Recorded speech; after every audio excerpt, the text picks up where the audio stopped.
All right, guys, thank you for joining me tonight.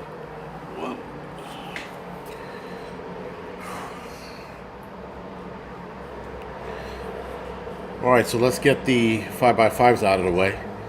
And if you guys are new to this channel, 5x5 means loud and clear. You know, a lot of people keep asking, like, what the hell does that mean? Loud and clear, it's just a firefighter thing.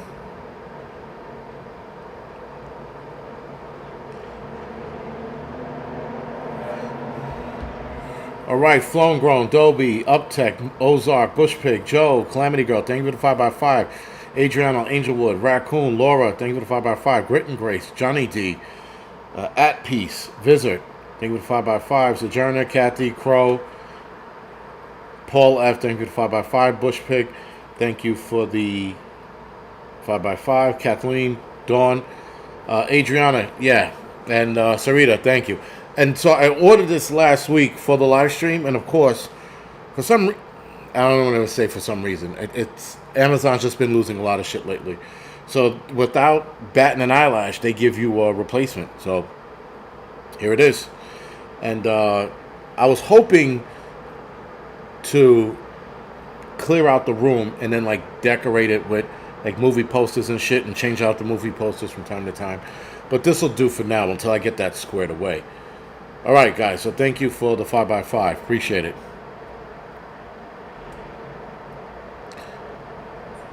Yeah, I think the background is a tad bit gay, but it is what it is.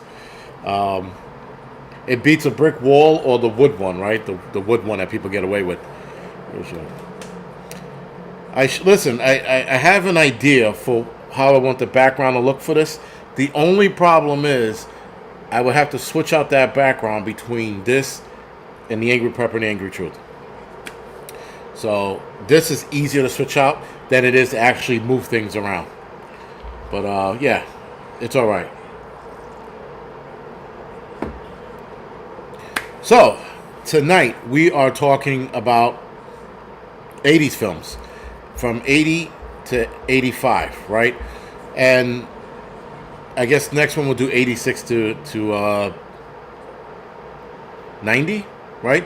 86 to 89, right? So that's what we'll pick it up. I guess the next time we do this might be next Wednesday. I don't know yet. I gotta look at my schedule. But either way, we're gonna talk about fun movies. Now, I obviously, guys, now like it's 2024. You could type in any 80s movie you want and the genres of 80s movies. So you could pick like, which we'll probably do. We'll do like comedy movies from 80 to 85, and then horror movies. So we'll do that, but not so much top 80s films, because some of these movies are not, but they are now. They are cult classics, as that started to become a term back in I think the 90s, early 90s or mid 90s. Cult classics started to become a term, and that's when movies that came out in that era, and even hit movies, but more that movies like, I don't know, Red Dawn. I mean, Red Dawn did good, but it's a cult classic, right? The Crow. What was that, 93, 94 with Brandon Lee? That's a cult classic, right? It didn't do too great in the theaters, but after he died, it became a sensational hit, right? And he actually died while doing the movie. But the movie was slated to not do good, and I think after he died, or the report of his death boosted it. So, those are cult classics. And there's a ton of cult classics. Anything with the Brat Pack. Yeah, so the Brat Pack has a live stream. They have a documentary on, and I definitely want to see it. I didn't get a chance to see it yet. But supposedly, from what I'm told, they were offended by that, the Brat Pack. They didn't like it. And that's why they suddenly broke apart, because they wanted to be known for their own achievements and not because of a collective thought process, collective, I guess, recognition. They didn't want the collective recognition. They wanted the individual recognition. So, Sojourner, I saw Ferris Bueller was 86, so it didn't make the cut. I saw Outsiders, what is that, 83? I didn't like it, 83 or 82. I wasn't a big fan of it. I just saw it for the first time a month ago. And I sat there and I go, okay. And then, people were ranting and raving about it. And I was just like, I don't know, man. I wasn't a big fan of it. I was it Ralph Macchio, right, that passed away in the movie? He got burnt. And then, he had that goodbye letter. That was pretty cool. That last scene was good. But as far as the movie, like, making me want to watch it again, no. And I bought the what is it? The complete story or some shit like that. It was like, I don't know why. But I bought it and I sat through it and I'm like, all right, it's okay. It wasn't great. But it was all right. But a visit said, yeah, it's very interesting. Again, it's a lot of these movies, like, when I watch them now, some of them are great, some of them are garbage, and then others like Scarface. When people ranting and raving about Scarface, they were like, it's the best drug movie ever made. And I didn't see Scarface till I was like, I think I was in my 30s when I actually sat down and watched it. I saw bits and pieces growing up, but I think I was in my 30s when I sat down and watched it. Either my late 20s or my early 30s when I finally saw it. And I was like, this movie is garbage. Holy shit, was it trash. It was straight trash. Yo, New Jack City was a great drug movie. There's a Nino Brown in every city. That was awesome at the end, right? Or when they shot Nino Brown and he falls off and right, and Judd Nelson and Ice-T just look at him, put their shades on and walk away. That was pretty cool. Or Ice-T put the shades on and they both walk down the stairs. But there's so many movies we could talk about. Silver Bullet, I thought that was the shit. I mean, listen, in all actuality, a cripple's going to die in that situation. There's no way a dude in his wheelchair with his rocket-propelled wheelchair, get the fuck out of here. The kid would have died on the word go. But nonetheless, they made it so. They made it so that he survived. But he shouldn't have survived. He should have died like in the beginning of the movie. As soon as the wolf said, ha, he should have been dead. And the fact that the preacher was focused on him, that would have been the first person to go. The little cripple in the wheelchair down the block, get him. That would have been it. There would have been this long, drawn out, suspenseful. Kill the kid. Stick a stick in his spokes and watch him fucking fall over.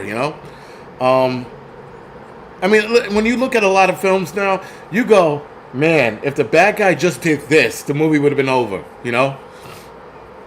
Lost Boys. I mean, like, if what's his name would have just came into the house, if what's his name would have, the leader, not Michael's character, the other guy's character, the leader of the vampire, he would have just came into the house, and he wouldn't have had his speech at the end. I just wanted them to join the family and my boys and your boys. Fuck that shit. He should have ran through the house, bit everybody on the neck with the speed of a vampire. Everybody would have been turned. End of the movie, right? There would have been that galactic scene.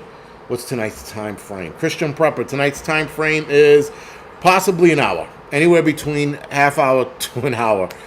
Depends on how far or deep I get into one of my rants. Yo, Soul Man was funny. That was a good fucking... Even today, that's still a good movie. That was the first blackface that was legitimately liked by everybody back then. Nobody was truly offended. There were some people that were offended. I thought it was a good movie. Even today, when you look at it, it's like, it's still a funny movie, man. Him trying to fucking portray himself being black, though, again, the fact that he fooled all of those idiots in the movie into believing he was black, that was... When you look back on it now, you're like, that's dumb. There's no way this guy would have fucking pulled it off. Fast Times at Ridgemont High. I yet to sit down and watch that movie entirely. Maybe I did once, and I forgot most of it, and that was in my late teens. I was watching it recently, and then something happened, and I didn't get to finish it. I might have been at the firehouse, and we got to run, and when we came back, it was off. But I'll sit down and watch it eventually. But yeah, Road Warrior, that's definitely a good movie. And the crazy thing is, guys, when you type in top movies, there's a lot of movies that were great, that are great now, that didn't make the list. And so I had to alter the list because some of them, like, what was one of the movies? I've never seen this movie. Let's see if I can pull it up without fucking the live stream. Sorry. See if I never heard of this movie before.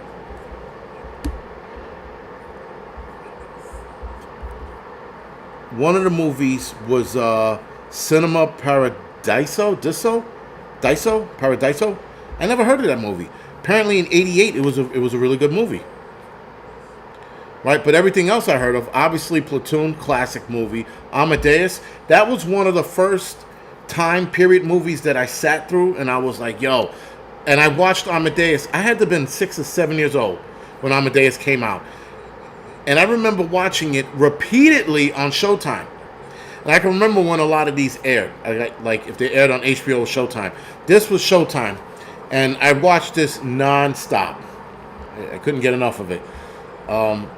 I am going to do another 1980s to 85 fun movies, like Beverly Hills Cop. That was a fun movie.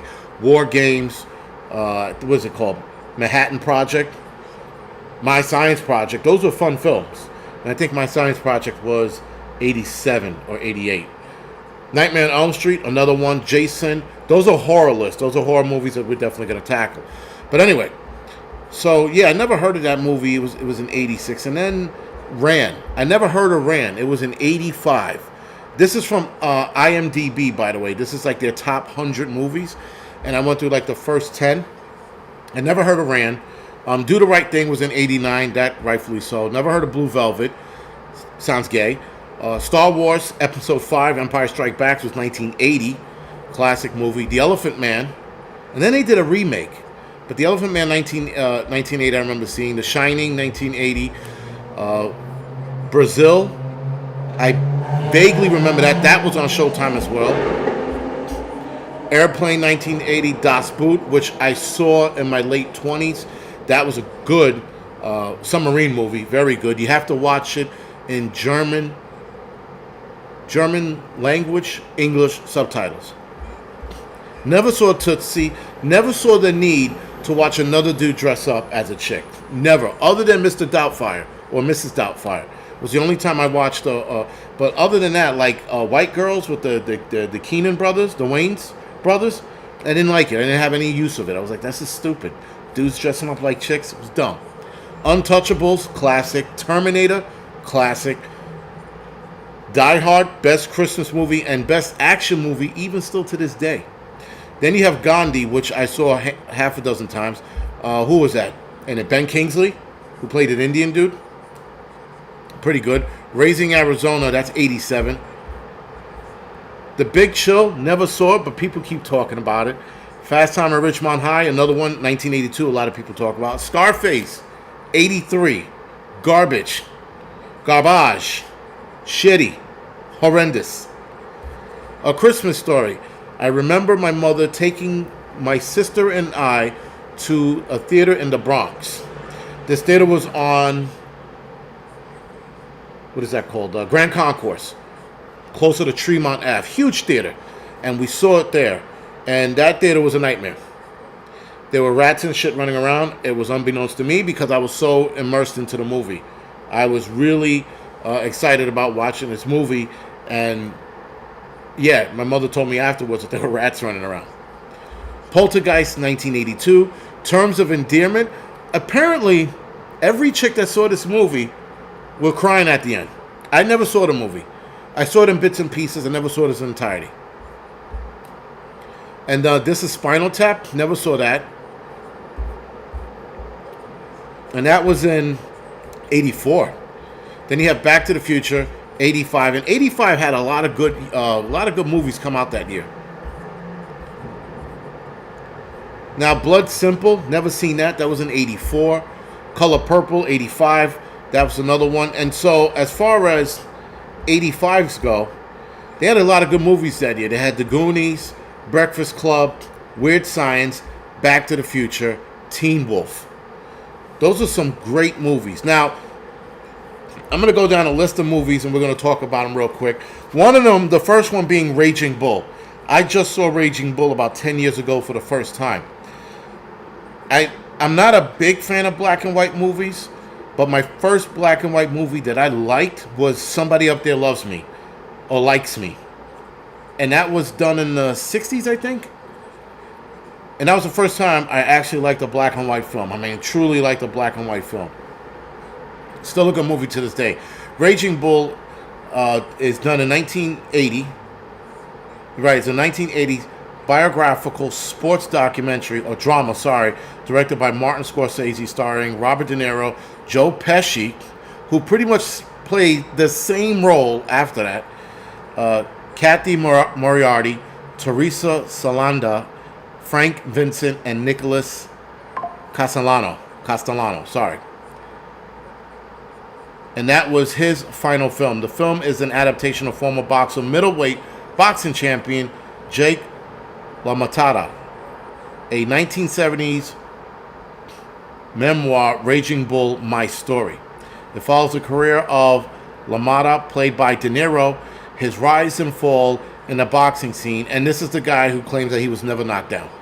Now, for those that didn't see Raging Bull, I know, again, guys, we're leaving the political BS on the back burner on this one, but Robert De Niro did great in the movie. Now, I watched him act in other movies, obviously after that, because I didn't watch this till later on, but this was one of those really good movies on how a guy who was sort of determined to destroy himself, right? And that's pretty much what he did throughout the movie. And he was hell-bent on never being satisfied and never being happy. But the only thing he took, his claim to fame, was never being knocked down.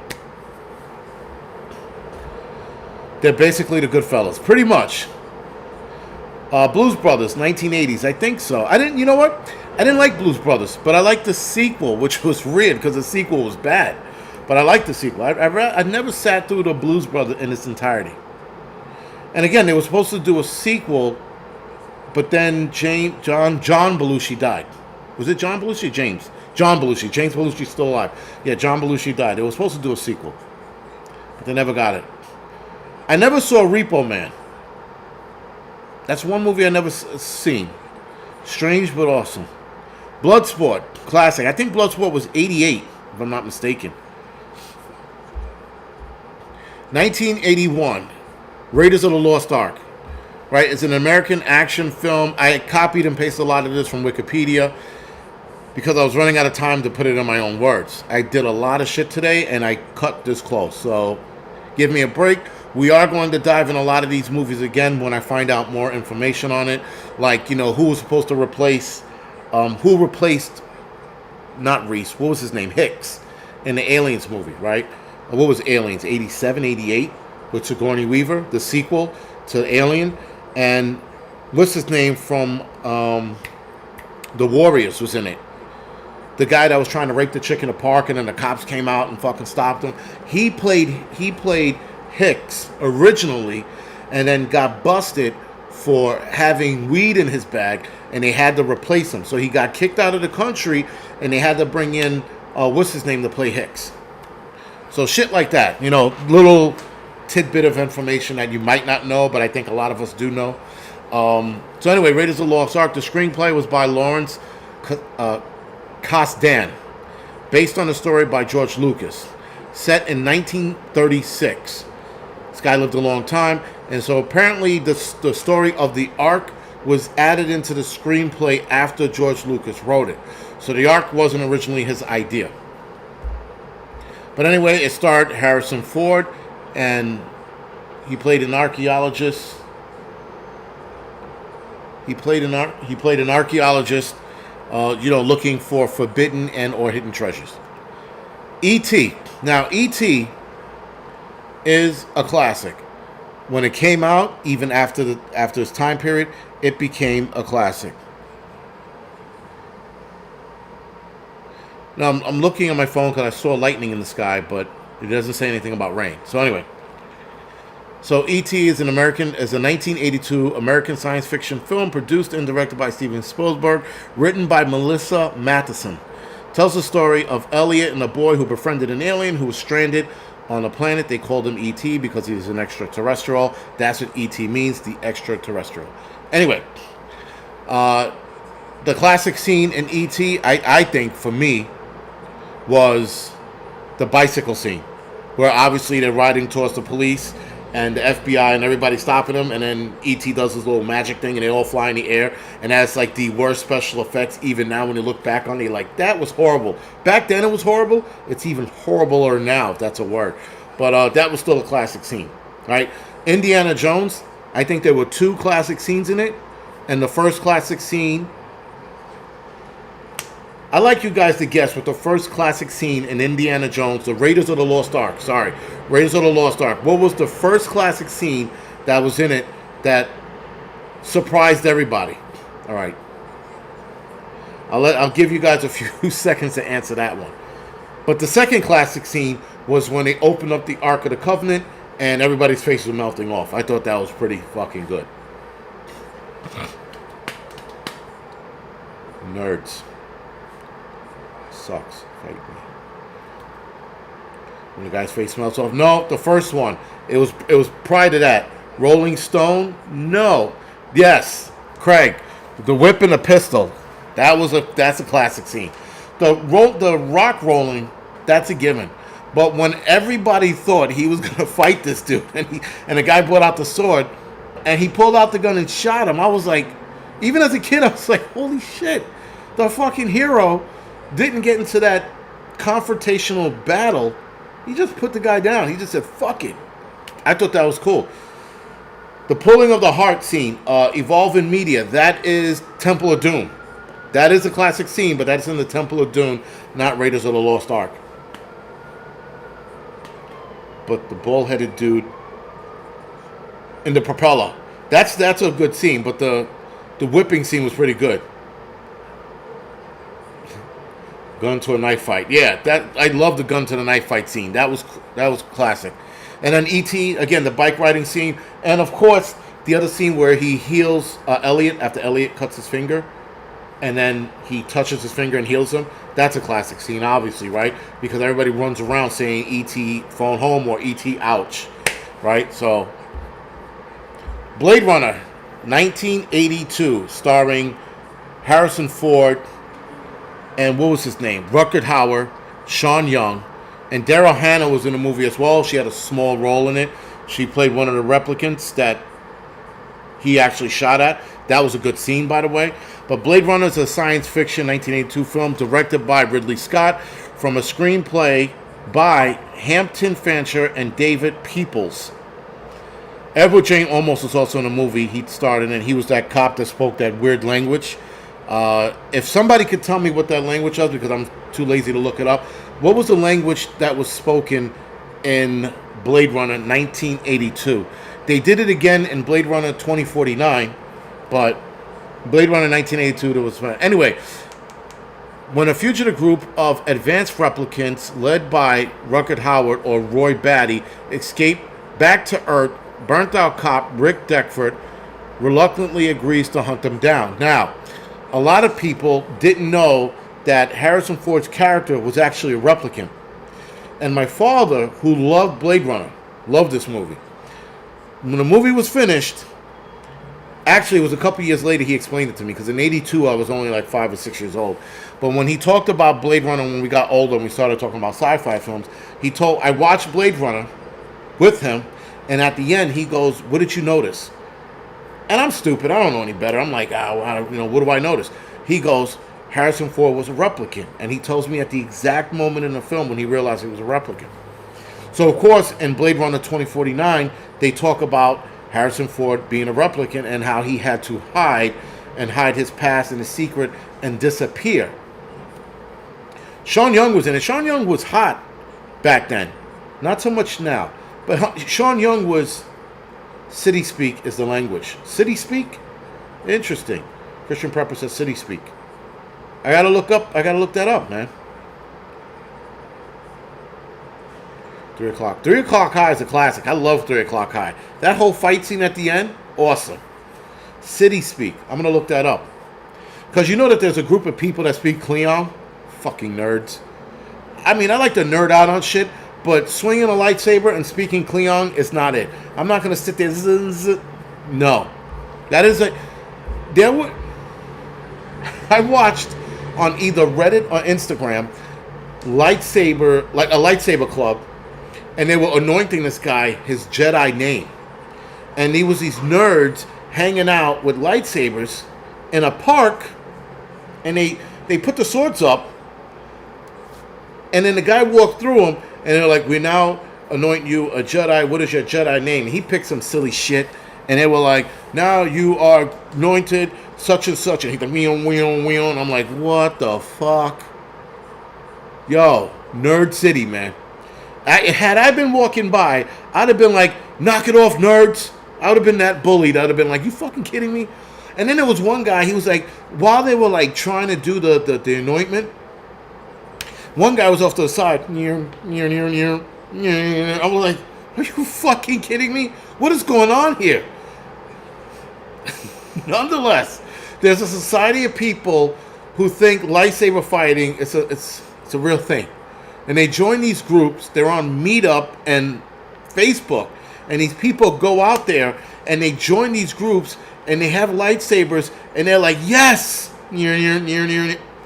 Fucking nerds, man. I'm telling you. And it's funny because every time I say that, I think of Revenge of the Nerds. I'm like, nerds! I would be that guy. If I saw them in the park, I'd be like, knock it off, nerds! You know, get a life. Because I've never seen any silly shit like that, man. They're just like, and they're spinning around and fucking doing videos of each other fighting, you know. And I hate to admit it, some of the fighting scenes seem to be fun, but I'm like, no, man.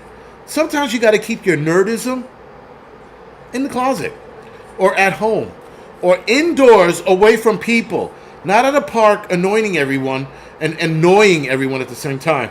But it's bad. I've never seen anything like it. I'm watching this shit. I'm like, this is real. These people are like, and then they're like, and their lightsabers make the sound.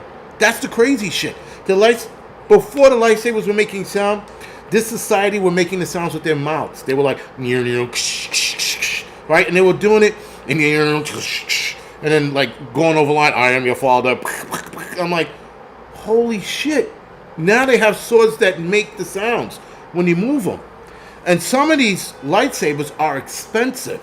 Like they're the real deal and not an actual laser, but they're sturdy, they're made of a metal.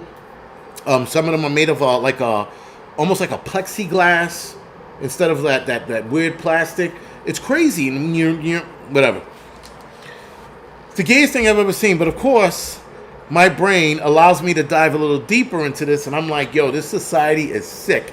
Especially those who dress up like Jedis or Siths and running around wearing all black or the brown garb and going, dun, dun, dun, and they're fucking singing a song as they're walking down. Yo, it's bad. It's the nerdiest thing I've ever seen. That is worse than the Dungeons and Dragon people who meet out in the fields and have these large battles and cast spells on them and like, I demand you to be a midget, you know, and then they fucking, it's bad. Bad.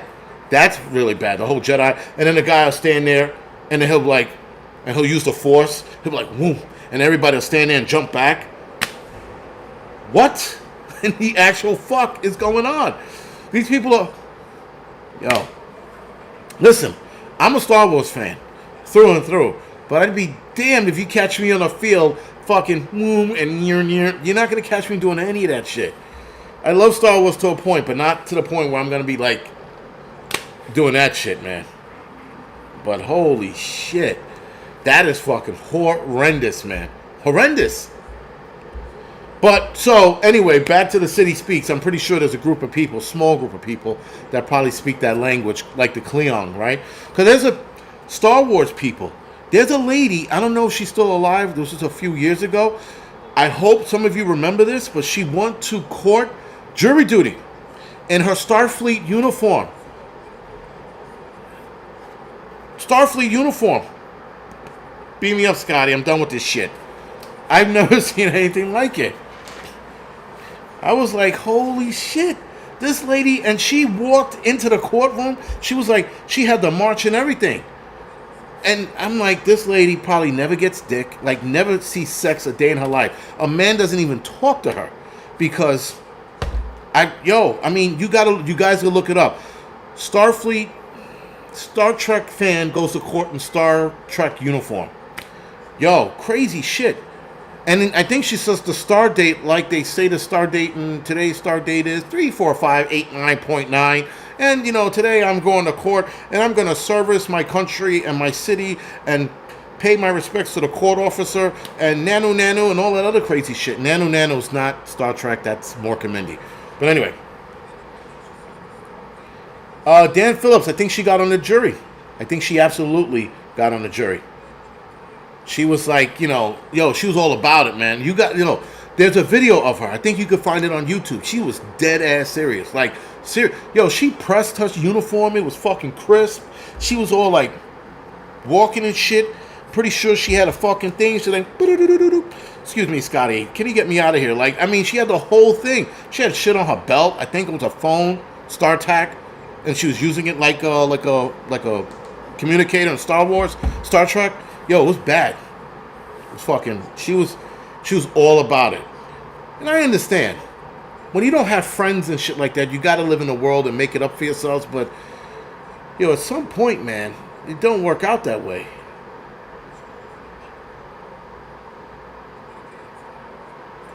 Huh.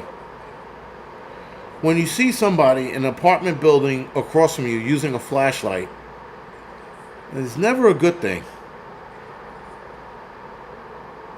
I don't know, maybe it's the phone, but it's a bright ass light. Sorry. But so anyway. Sorry about that.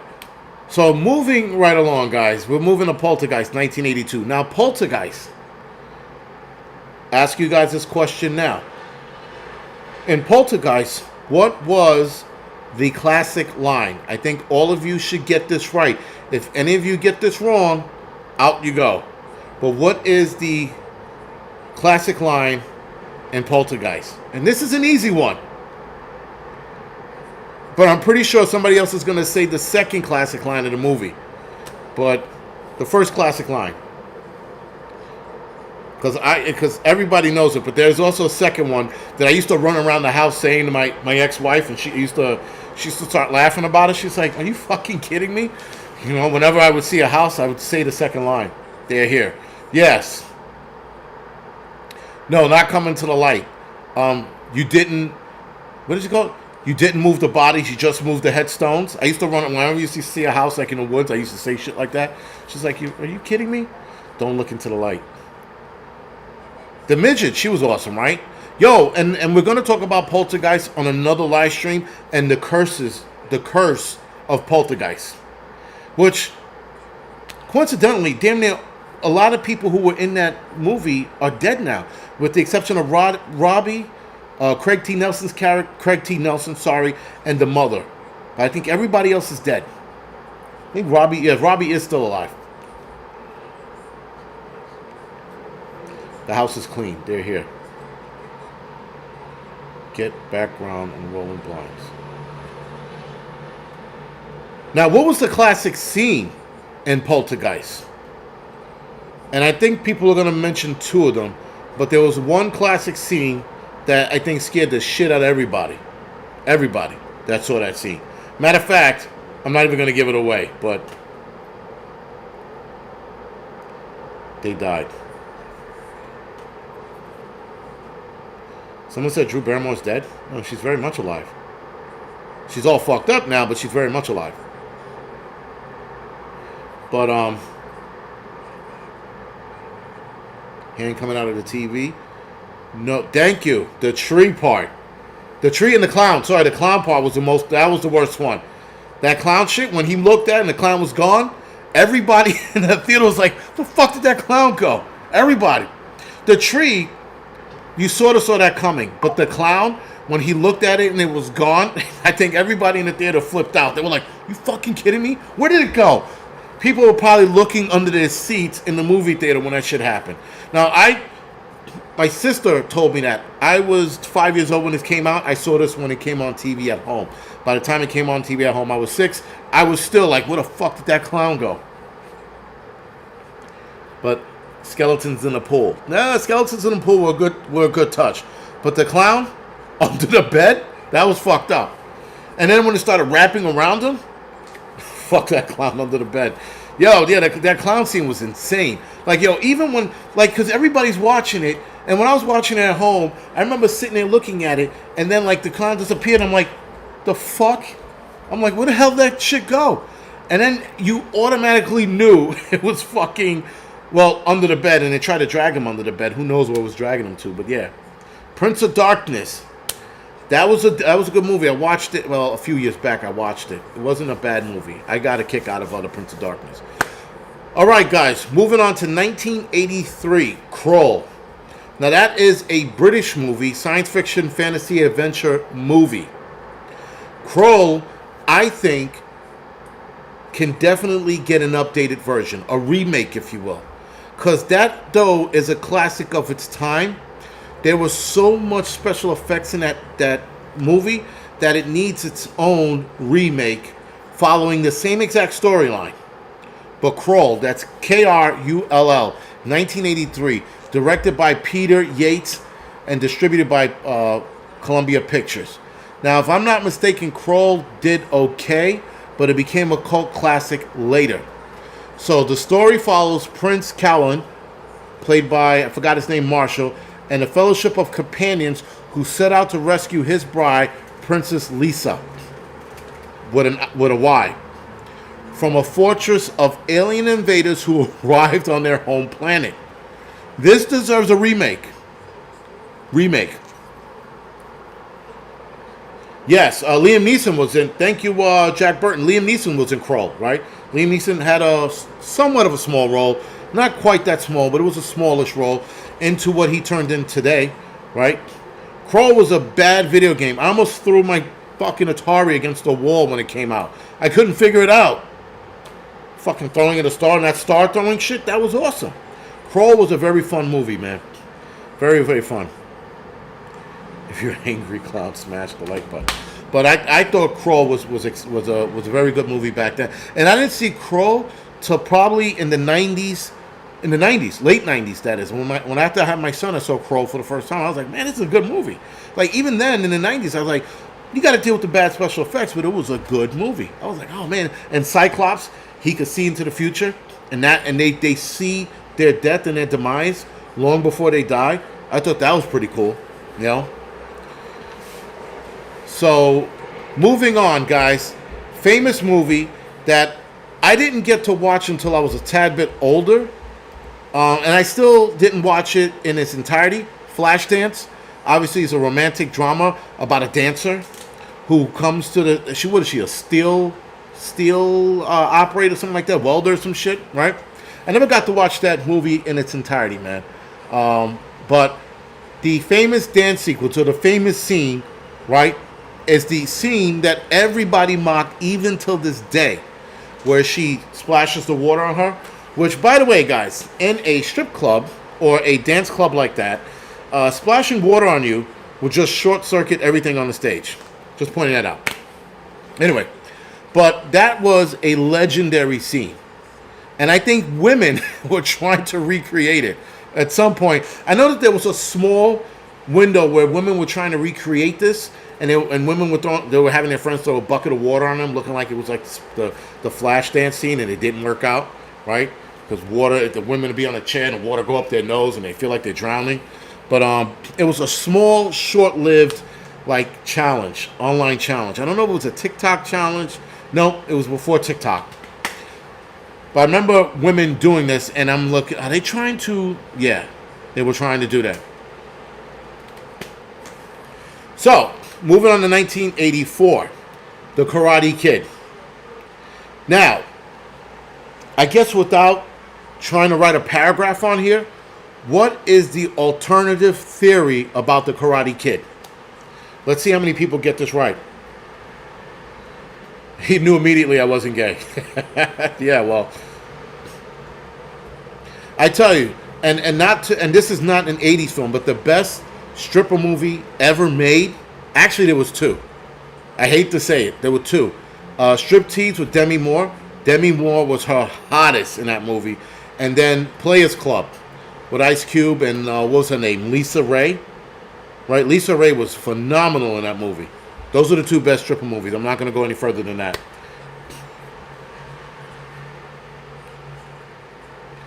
Taking notes in the Christian Prepper. No idea. Okay. Wax on, wax off. No. Thank you, Raccoon Eyes. Raccoon Eyes nailed it. Daniel was the bully. I was like, holy shit. And when you see the recap, and I'm gonna do again another video on the Karate Kid in the alternative storyline or theory that Ralph Macchio was the bully. Right, Angelwood. Daniel is the real bully. And they even spin that in the TV show, which I didn't get to watch at all. I guess I'm going to sit down and watching it. But yeah, Ralph Macchio would wind up being the real bully when you do the connections. And when you watch the movie now and you look at it, you're like, holy shit, Daniel did start a lot of this shit. But there was one scene where it sort of teeters that theory, and that was the beach scene. So that's when you watch the whole thing, you start watching from a different lens, but that one scene still puts that twist that, what's his name, was the bully. Lost Boys. They do it right. They do in Cobra Kai. They change it around. They tell the other storyline. I haven't watched Cobra Kai yet. People are like, what are you waiting for? I'm like, I don't know. I didn't have a real interest in it, especially when I saw the acting in Cobra Kai. I was like, ugh. So yeah, I wasn't.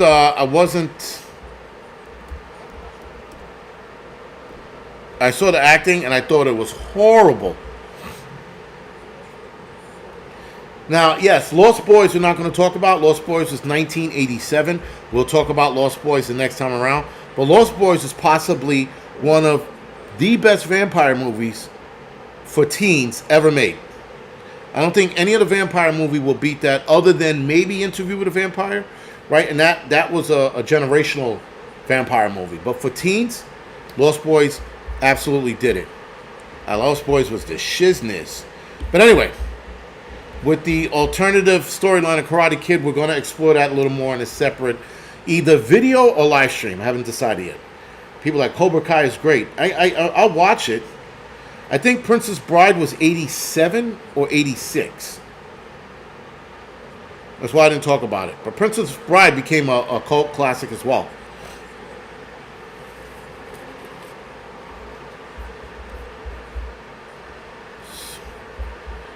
So, somebody mentioned another movie.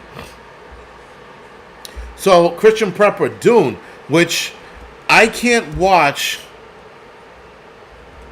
the original Dune anymore. I tried watching it, and no, I can't get over the original Dune. The original Dune wasn't that 1984, and I watched it recently, and I was like,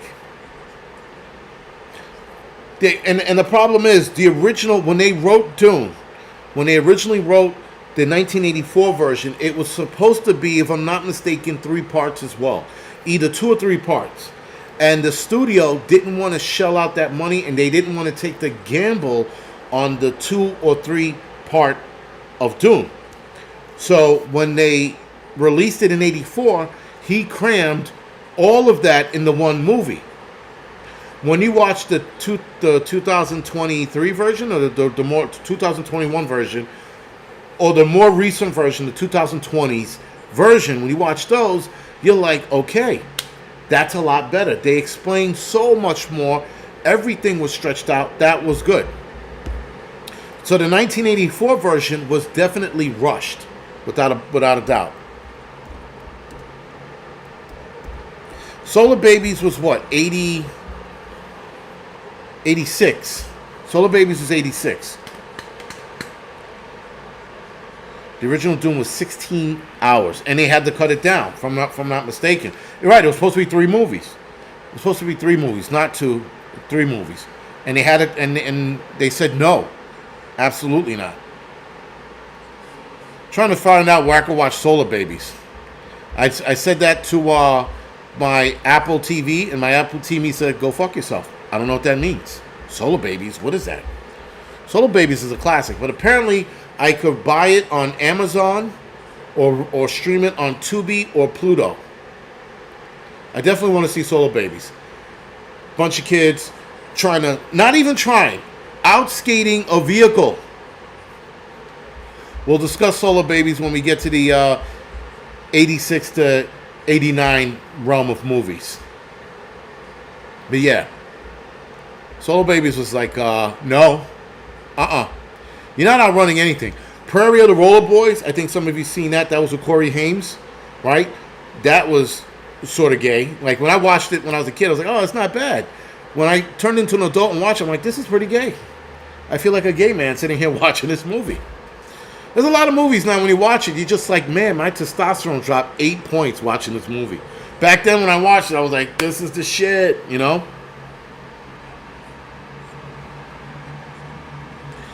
80 star Eric Robert kills Playboy Bunny. Real story, so sad. Raccoon Eyes, thank you for that idea. Talking about 80s stars and the dilemmas they got into back then. I didn't even know that until you brought that up. So I'm definitely going to look into it. But there was also the Matthew Broderick car accident, right, where he killed somebody. And supposedly they covered it up. Supposedly he was drunk, but then they said he wasn't. So we'll talk about shit like that. Beetlejuice, yeah, you said it was 88. We'll talk about that in the next one. But I definitely want to see the new one, the sequel, if you will. There's a lot of movies. Listen, there's some movies I like some chick flicks I like that, yeah, definitely gay, even now. But there's only like a handful of chick flicks that I would watch. Like I can't even count them on one hand. I can count them on one hand. Sorry. That chick flicks that I would watch. Other than that, like The Notebook, I'd rather stick forks in my eyes. I don't like that movie. Fuck that movie. Let's die together in a bed and tell each other stories. Oh my God, my wife has Alzheimer's. Let me tell a story to make her fall in love with me all over again. And then we die in peace on a bed. Get the fuck out of here with that story. The story was horrible. Everybody was ranting and raving how it was such a great love story. Fuck you. That was a shitty movie. Color Purple. That was another classic movie that came out in 85, right? And then they remade it. The remake didn't do great. Like, not at all. Yeah, but so many people rant and rave about The Notebook like it was a shit. I don't understand. I watched it. I was like, that's it? That's it? You kidding me? Chariots of Fire, 1981. I never got to see that movie. And I bought it about 3 months ago on Apple TV, and I yet to watch it. But I heard it was a great movie. It got an Academy Award, didn't it? Or the soundtrack got an Academy Award. One of the two. Now, movies like Glory, we'll talk about. I thought Glory was a fucking fascinating war movie. It's like one of the best. The Crow, we'll talk about that when we get into the 90s. But I heard Fish Ranch. I heard that the new Crow, first of all, the new Crow, the trailer sucked. But people had a screening of the new Crow. And it was so bad, people walked out of the theater. The new one that's coming out later this year or next year. Somebody mentioned Some Kind of Wonderful. That is still one of my favorite movies. That's a bit of a chick flick, guy flick kind of thing. That's one of my favorite movies. I watched it 3 months ago, and I thought that was 87, so we have to talk about it next one. But that movie I was digging, man. Especially that whole scene at the end. That was good. But that's the thing about 80s films, guys. 80s films, that's when it seemed like even teenagers were adults back then and made adult decisions. And the movies had more sustenance behind it. There wasn't this garbage of gender identity crisis, and they went over bullying, and the hero handled the bullying. He got into the fight. Or just like Can't Buy Me Love. I think that was 86, 87. Right? Even at the end of that, with the bully. The bully at the end of that, he didn't fight him, but he stood up to them. And now, today, they're telling people, don't fight bullies, tell your teacher. What kind of gay bullshit is that? I never heard of any nights. And now, Can't Buy Me Love was 87. We'll talk about it next time. And we'll actually talk about one of the tragedies with Amanda Peterson and what happened to her. That was bad. But True Romance, classic movie. That was the 90s, if I'm not mistaken. We'll talk about that once we get to the 90s era. But again, guys, back to the story at hand, or the topic at hand. 80s films resonate with us because we relate it to still being somewhat grown and handling situations as they came to us as adults. We didn't do things like these kids do today, like crying, self-snitching, safe room. We didn't have any of that bullshit. And so when we look at these films, we're like, yo, this shit. And we look at it today and we're still a good movie. Breakfast Club, still a good movie. Yes, Greg Thompson, Breakfast Club is a fucking classic. I mean, no one can deny that movie, right? That movie was in 85, if I'm not mistaken, right? And again, all of these movies had a good year. Now, Teen Wolf, I thought Teen Wolf was phenomenal. I thought Teen Wolf was the shit.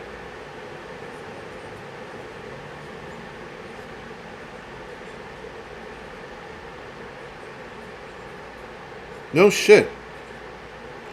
So Mike sent me a screenshot, I guess, from his phone, stating, viewers in your chat are naming some of their favorite 80s movies, such as The Thing, Day of the Dead, The Right Stuff, Pretty Woman.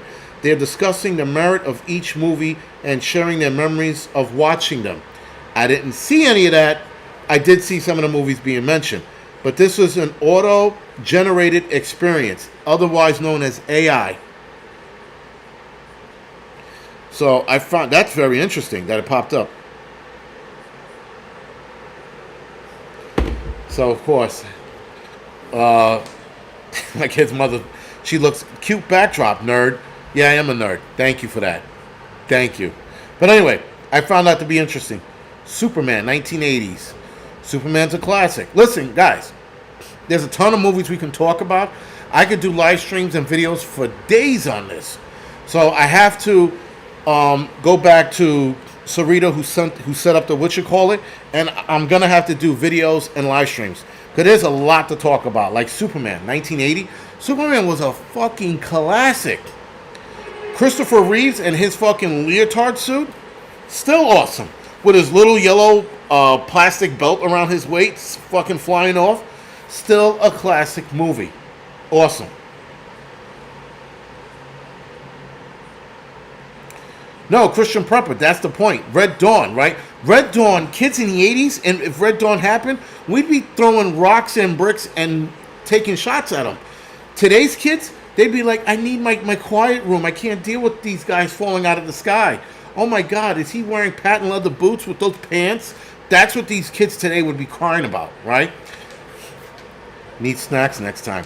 But there's so much we can talk about. Now, the Red Dawn of, 2016, I think it was? That was 2011 maybe? Or 12? That movie was destroyed. Now, that Red Dawn, when we talk about Red Dawn, because we're going to do a live stream on Red Dawn, because I think a lot of people will get a kick out of it. There's a lot of information with it, but Red Dawn was in 84, sorry. The remake was in 2000, I want to say 2012. And the remake was horrible. And the remake was good right up until the Chinese got involved. That's all I'm going to say with that. People are like, how did the Chinese get involved? All I can tell you is the Chinese got involved in the 2012 Red Dawn and destroyed the movie. Destroyed it.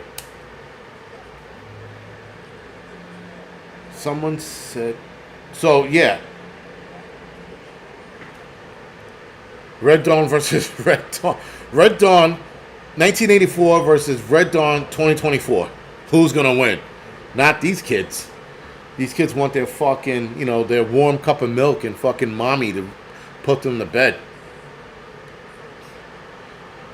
Christopher Reeves, man. He made a great Superman. But so did, what's his name? Henry Cavill. He made a great Superman. He was by far, I think, the best Superman out there. He built the muscle for it. He built the body for it. He had the look for it. He was by far the best Superman. Like, what's his name, was the best Joker ever. And nobody can dethrone him, at least not yet.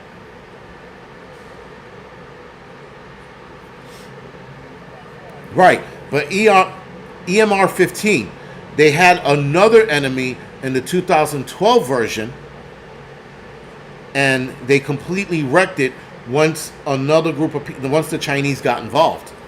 Once the Chinese got involved, they destroyed the movie.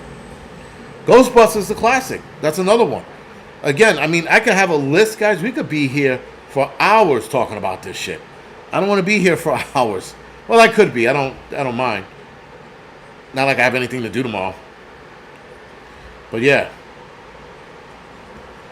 The 2024 guys, they're like, oh my God, I chipped my nail.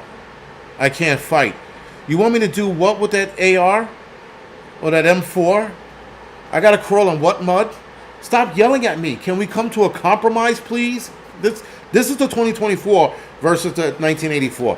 1984, man, we're just whipping ass and taking names. And those of us that are in our 40s, if Red Dawn was to happen, guess who's taking over? Us. Us in our old age, bad knees, bad back, bad shoulders, bad neck pain, we're still going to fight. And we're going to put one hell of a fight. A gunslinger, that's what I meant. Heath Ledger was the best Joker. No one can dethrone him. Jack Nicholson was good. But Heath Ledger was the best. The best. No, I mean, listen. The ticks, the walk, the whole... no one can replace him. And Jack Nicholson was the best Joker up until Heath Ledger. When Heath Ledger stepped on the scene, was like, Jack Nicholson was like, shit. So, yeah. There's a picture floating around, guys, of somebody wanting Jack Nicholson to sign a Joker picture. And it's the picture of Heath Ledger. And Jack Nicholson's face is fucking classic, man. Classic. It's one of the best things I've ever seen, man. If I could find it, I'll share it with you guys. That shit was by far one of the best Joker. I think it's autograph.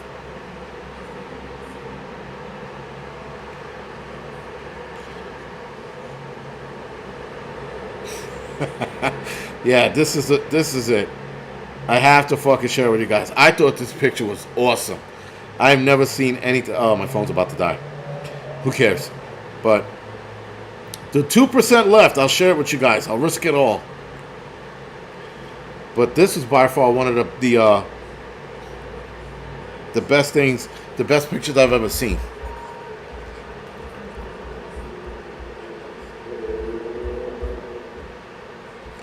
This picture here is awesome. The look on his face says it all, man. I never in the middle, awesome. It's like signing autographs. It's like, he signed it. I can't get over. Every time I see this picture, it pops up. I can't stop laughing. It's just the look of disgust on his fucking face. Holy shit. Cat People. I saw Cat People once, and I could vaguely remember that movie. But that is by far the best fucking ball-breaking picture ever that fucking hit the internet, was that one. Oh my God, that shit is fucking classic. Look at that shit. Look at his fucking face, man. The fucking disgust. And he's just like, yeah, really, dude? Fucking really? That's awesome. I love that picture, man. Love it. He's like, what the fuck? Exactly. He's just like, what the hell, man? Seriously? So... with that, we again with this channel. There's so much that we can do with this channel that I have to set everything up accordingly, and I don't want to go too fast, so I have to break it down and start with early '80s films and start breaking down each of those films and or tragic events connected to that. Like Twilight Zone movie, right? For those that don't know, the Twilight Zone movie, there was a tragedy on the set of that movie where, for whatever reason, they thought it'd be cool to fly a helicopter, and I think it was a Huey, right? I don't know, a helicopter inside of a studio. And the helicopter pilot, who was a Vietnam vet, said, "Yeah, I've flown lower than this."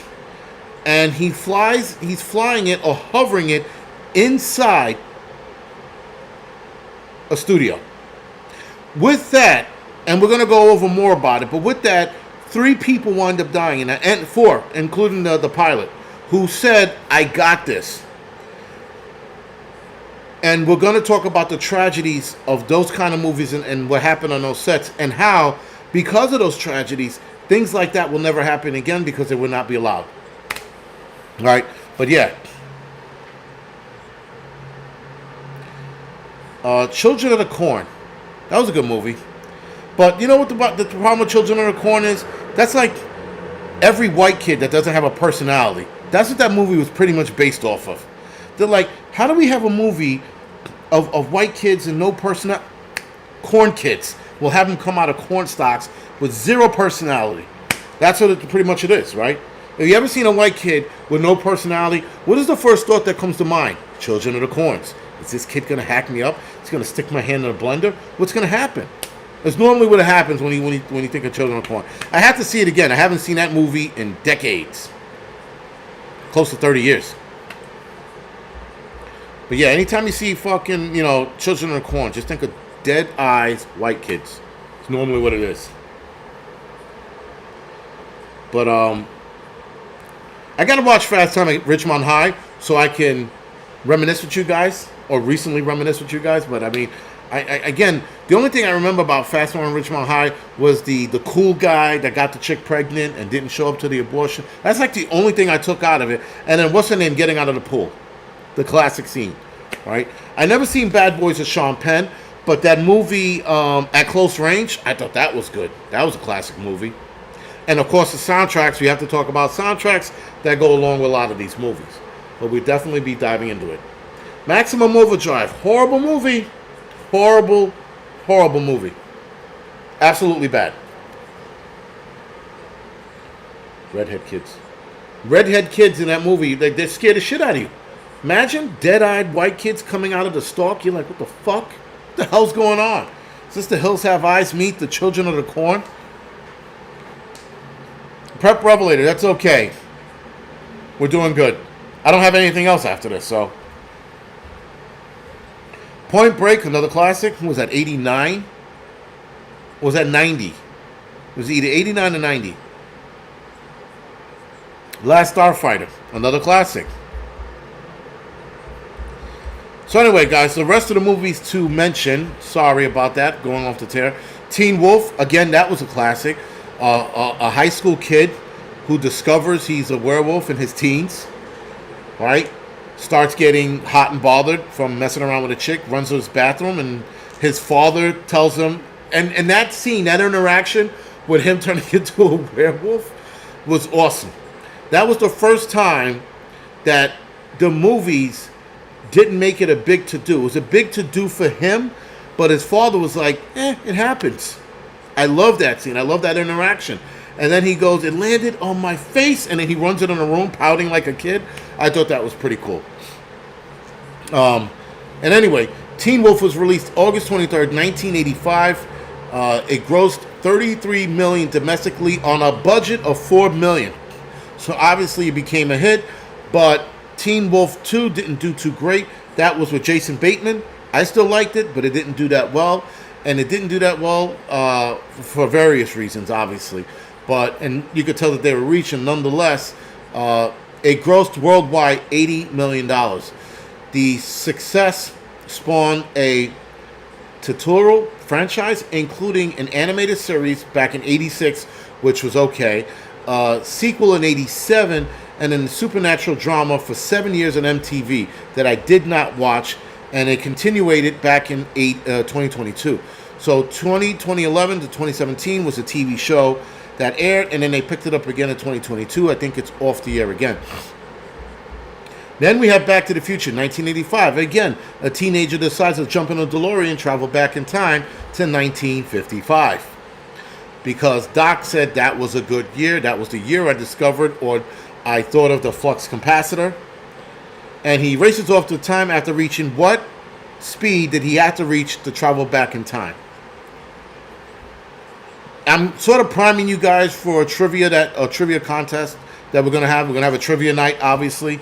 I think I'm gonna have to do that with actual people and or try to do it with you guys. I'll try it both ways and see what works out.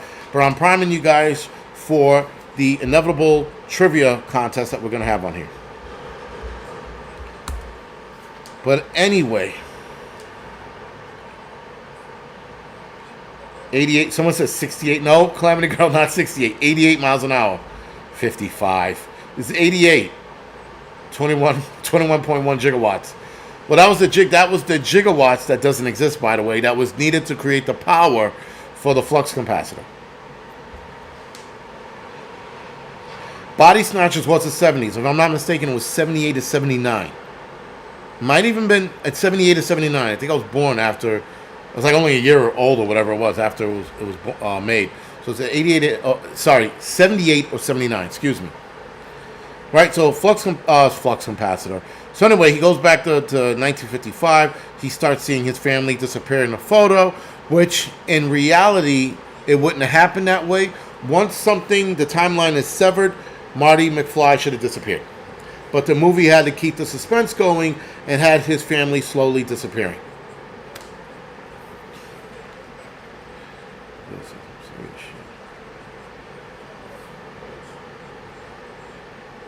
Did you know the sign on the mall changed? Yes. It was, wasn't it Twin Pines in the beginning? And then when he came back, it was Pine Mall, right?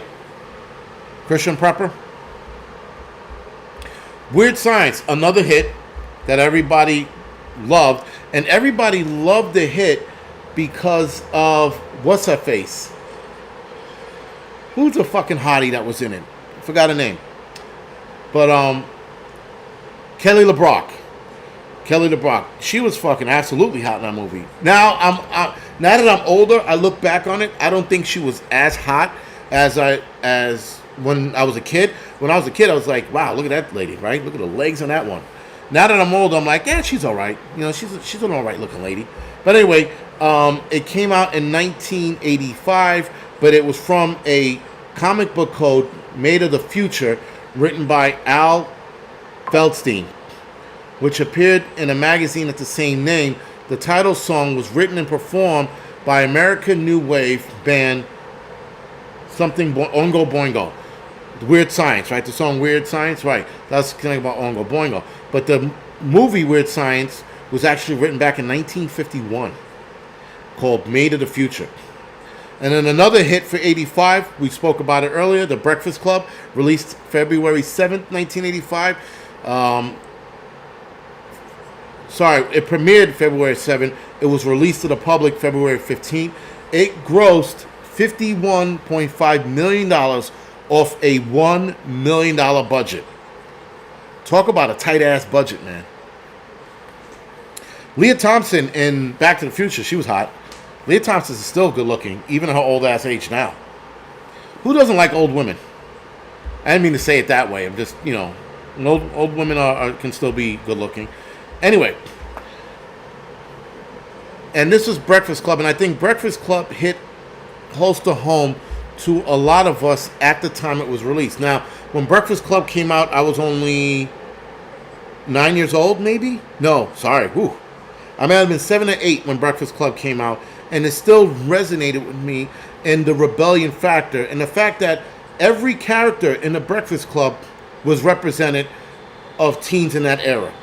So when you watch the Breakfast Club, for those of you that were teenagers then, you might have been 15, 16, 17 years old, as young as 13. It resonated with you because you recognized those kids.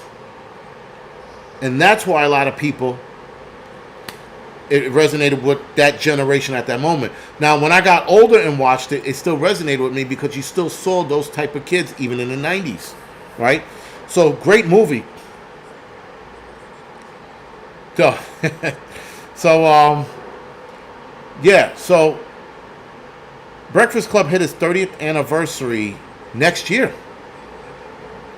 And they're planning to celebrate it, I heard. They're rescreening the movie in 430 theaters come next year. So that should be interesting.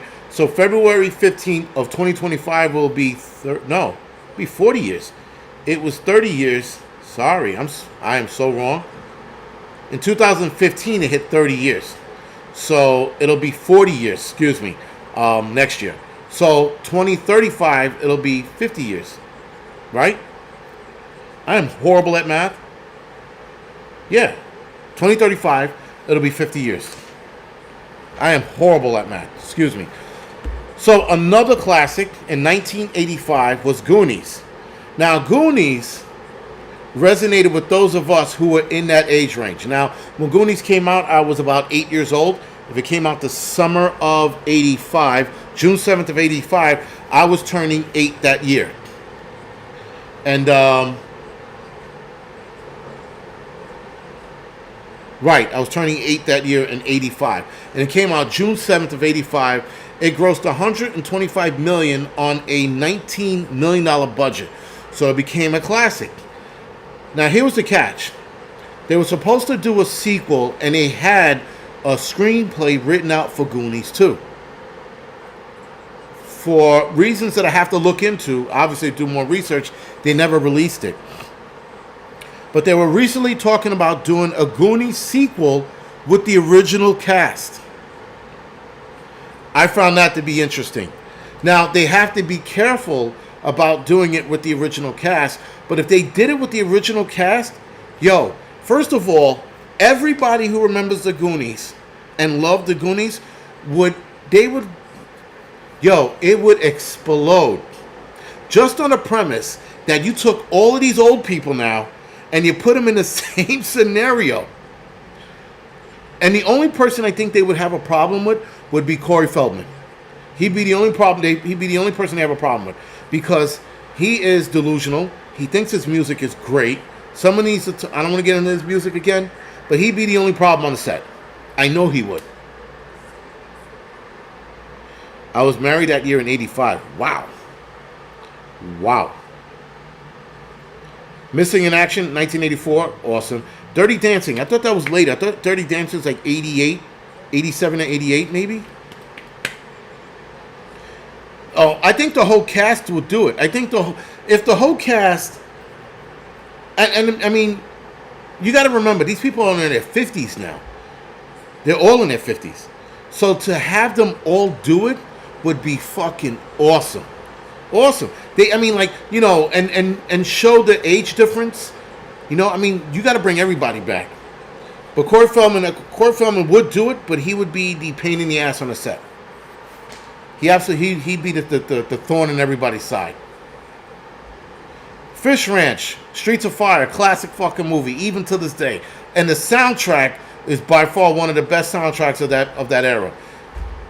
Streets of Fire, awesome story. Now, Streets of Fire was supposed to be a trilogy, if I'm not mistaken, and they were supposed to have different genres. So they were supposed to have Streets of Fire, and then they were supposed to have like something water, but it wasn't Streets of Water. It was something involving water and ground. It was a trilogy that only ended up being a single movie, and it was a rock and roll fable. And there were other rock and roll fables to go along with it, though I think the other two they had written out already, and they never released it. They never even got to the phase of planning it. They just killed it at Streets of Fire. But Streets of Fire, if they made the other three, it would have been awesome. Would have been awesome to see. But anyway, in the Goonies, everybody knows a bunch of kids go to look for treasure off chance of a map that they found in a picture in an attic. So a bunch of kids wind up getting together and going on this adventure, and other kids join them by accident. That's the older kids join them by accident to go on this adventure to find One-Eye Willie's treasure, which, by the way, the original Goonies had the octopus scene in it. For those that don't know what the octopus scene is, they cut it out of the movie, because the octopus scene was by far the worst special effects, even for Steven Spielberg. He saw the octopus scene and he was like, no, absolutely not. and they cut the whole scene out. They did release an uncut version of Goonies with the octopus scene in it. You can catch it on YouTube, but they did release it on DVD, and I do have it on DVD. And the octopus scene was horrible, so thank God they cut it out. But Goonies still a classic. In 2017, the film was selected for preservation of the United States National Film Registry by the Library of Congress as being a culturally, historically, and aesthetically significant movie. That was back in 2017. Now, with The Breakfast Club 2015, the film was digitally remastered and re-released 430 screens for the 30th anniversary. So a lot of these movies did well afterwards, and again, Goonies being a classic. And a lot of the things in 2017, a lot of us were adults by then, so we're definitely going to look back on movies like The Color Purple is also one of those movies. I think that was also registered by the United States National Film Registry. The Color Purple. Color Purple is a classic. I love The Color Purple. The old version, not the new version. The new version, whatever. You know, I didn't even watch it. I heard it was horrible by people who were looking to love it, and they just couldn't. All right, so I was a little disappointed because I like the whole theme of The Color Purple. But yeah, man, Platoon, classic movie, classic war movie. But I think Platoon was my favorite war movie before Saving Private Ryan. Actually, Platoon and Hamburger Hill were neck and neck. And then Saving Private Ryan came out and blew everybody out of the waters. There's no other war movie that beats Saving Private Ryan, at least not of its time. Now, some people are saying Lone Survivor. Lone Survivor was a good action flick. But Lone Survivor was also not the book. If you read the book Lone Survivor and you watch the movie, you're like, I'm looking at two different things. These are two different stories. The Lone Survivor in the book was a lot more slow and boring than Lone Survivor the movie, which was more high-paced and get some, you know? But we'll talk about movie comparison books later on. I seen Heartbreak Ridge once. I thought it was a cool movie. I guess I have to see it again.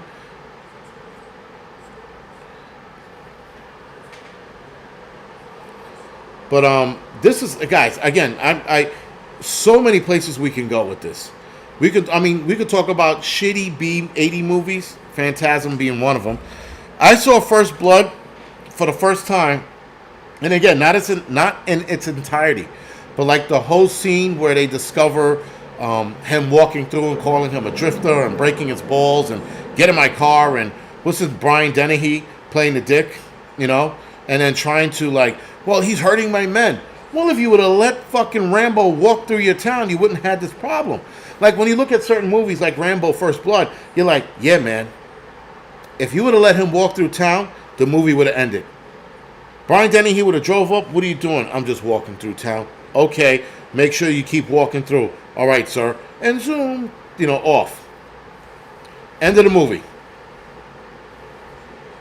We'll talk about Killer Clowns from Outer Space, but yeah. Nikita said Color Purple book was so much better. I might wind up reading it. I'm trying to read classics, so I'm going back to reading old. Like I should have read Of Mice and Men, but I didn't. I cheated. I went to the end and read it. Lord of the Flies again. Went to the end, read it. I never read those books as an entirety. To Kill a Mockingbird. I'm going back to reading those kind of books. Phantasm was scary for its time. And that's the thing, guys. We're going to talk about 80s horror films and why they were so scary versus now. I think they scared the shit out of us so much in the 80s that when they tried to do it in the 90s and the 2000s, we were like, amateur shit. There are some scary movies out there that hit it on, that got to us, like Blair Witch Project. People were shitting their pants when Blair Witch Project came out. They were like, what the hell? Is that true? People didn't want to go to the woods. They were scared to go camping. They didn't want to fucking think of that witch lurking around in their woods. Scared the shit out of a lot of people. But so did Chainsaw Massacre, the original. That was supposedly a snuff film. and then they found out it wasn't. But they said there was so much blood and gore that it was teetering snuff film. Now, for those that don't know what snuff films are legitimate films that were made with real dead body and or actual violent scenes. So they either off the person on screen, or they did something horrendous on screen, or the person got hurt for the movie, and they called it a snuff film. There were a lot of snuff films. You could probably still find some of them on the dark web. If you typed in snuff films right now, the FBI would be at your fucking house. Like, what the fuck you doing? What are you looking that up for? I heard the original I Spit on Your Grave was horrendous. If you could find the original version to I Spit on Your Grave, that rape scene, that was another one, Love and Life, that they thought, and if I'm not mistaken, is still considered a snuff film, being that they haven't proven that it wasn't so.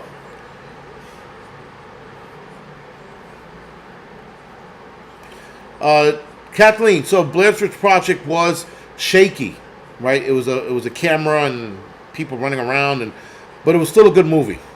Still a good movie. You should watch it. You get a kick out of it. Blair's Witch Project 2? No, thank you. No, thank you. I watched it the other day and I'm like, man, this movie's really bad. I liked it back then. Now I'm like, I grew a brain.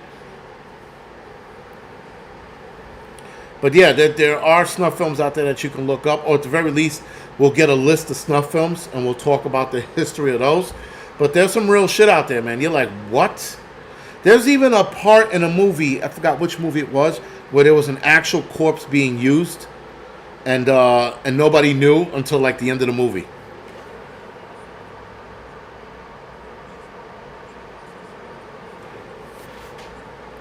But yeah, and again, this is how much in the movies I was in. Like someone mentioned Faces of Death. That's a fucked up tape set. I think you can find Faces of Death online. I'm pretty sure you can find it. But me and my brother used to watch it, and then they started going to Faces of Death like 25,000, and you're like, all right, enough, we get it. But some of the Faces of Death out there, I tell you, people, if you got a weak ass stomach, do not watch that. Don't bother. You're gonna be mad. You're gonna be pissed off, especially when you watch the dog scene. You watch that, you're like, whoa. Me and my brother, we watched all this other shit happen. We got to the dog scene, and we're like shooting the shit. And the way this lady went after this dog, we were like, whoa. I was like, yo, never eat Chinese food again after that video. It was craziness. If you can find it, rotten.com. Yes, Palmetto Paratrooper. He put rotten.com. Be careful of rotten.com. You will see some shit on there. So be very careful if you go onto that website. I saw some shit on there that I should not have seen. And I was just like, yo. But we're not going to discuss it. Rotten.com at your own risk. You are not going to like what you see on there. And there's no kid stuff, like that kind of stuff. Just people being in fucked up situations. Here we go with the 2 Girl 1 Cup shit again. Yo. And people, if don't 2 Girl 1 Cup, just don't. Please don't. That's all I have to say. You guys see some shit in here, I'll tell you, do not do it. Listen. PTSD, including those Faces of Death. Yeah. I didn't get PTSD from it. I'm just giving you people a heads up. Don't. Rotten.com, you're going to see some shit on there and you're going to be like, whoa. And some of the shit you see on there, you're like, I never heard of that.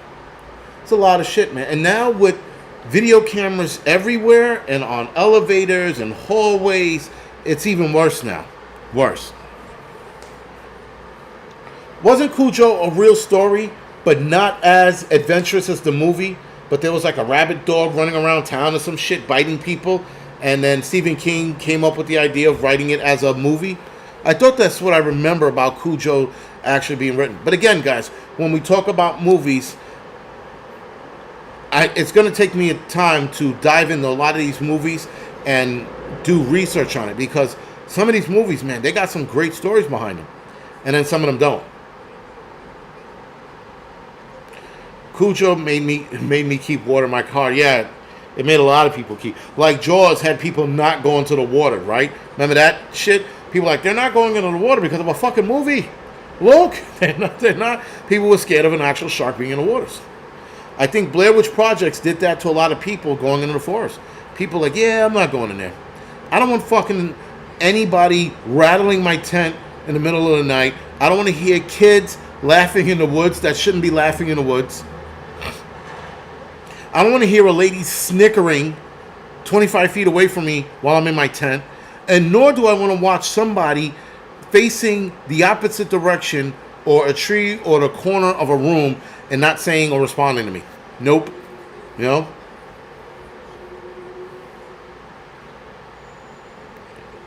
Pope pool sales went up after Jaws. Is that true, Dan Rose? The Last Starfighter. I think everybody started playing video games and hoping somebody came down from space and was like, we choose you to be in charge of our intergalactic, protection of whatever. Yeah, Cujo was a good movie. I watched Cujo a lot. I watched Silver Bullet a lot too. And now that I'm older, I'm like, dude, they should have fucking just flattened that kid's tires or some shit, with his fucking little racing wheelchair thing. You see, us cripples, we can do it too,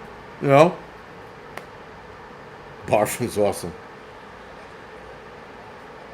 Ferris Bueller, that was 86, if I'm not mistaken.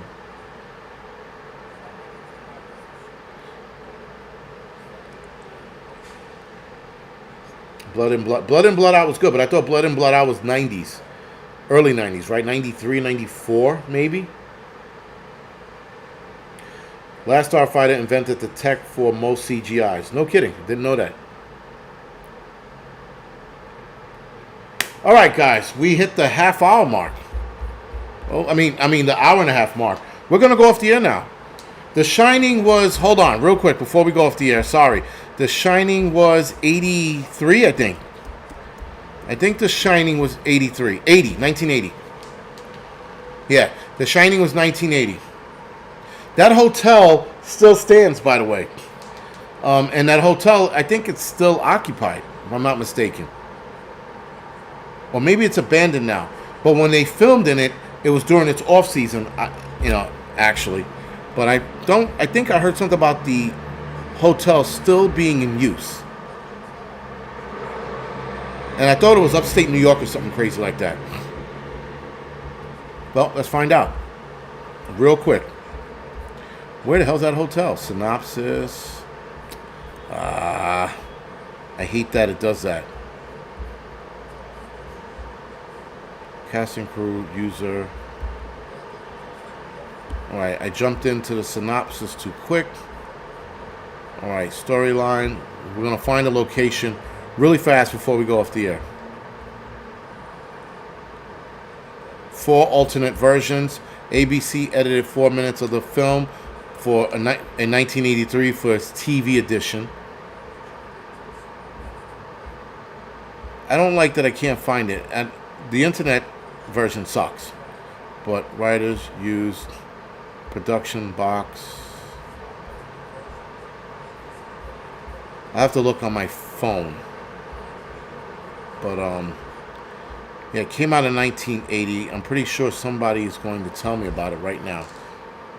I like the web version. Mount Hood outside scene.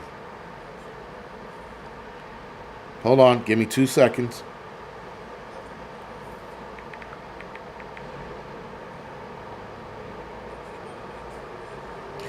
For some reason, on the phone version, the app version is a lot better. But the location was both the United Kingdom and the United States. In the United States, it doesn't state where. And if I'm not mistaken, the studio scenes were United Kingdom. Oh, no, sorry. Excuse me. Film locations. Overlook Hotel exterior. That was Mount Hood. Someone just said it. Oregon. Timberland Lodge. Opening scene, Glacier National Park, Montana. And the studio was in the UK. It was Elstree Studio. The Torrance family apartment in Boulder exterior was in Bixie Lane, Colorado. Bixie Lane, Boulder, Colorado. Sorry. That was the home. They used a lot of different shots, and they went all over the place for this. They were in Hertfordshire, England, for a lot of the walking maze scene. Danny and the Maze, that was over in England. The apartment, Holloran's apartment in Miami, was actually stage 7 in England. Caretaker's apartment, stage 9. So they took these from 2 different continents and joined them into one. Interesting. But the hotel, Timberland Lodge,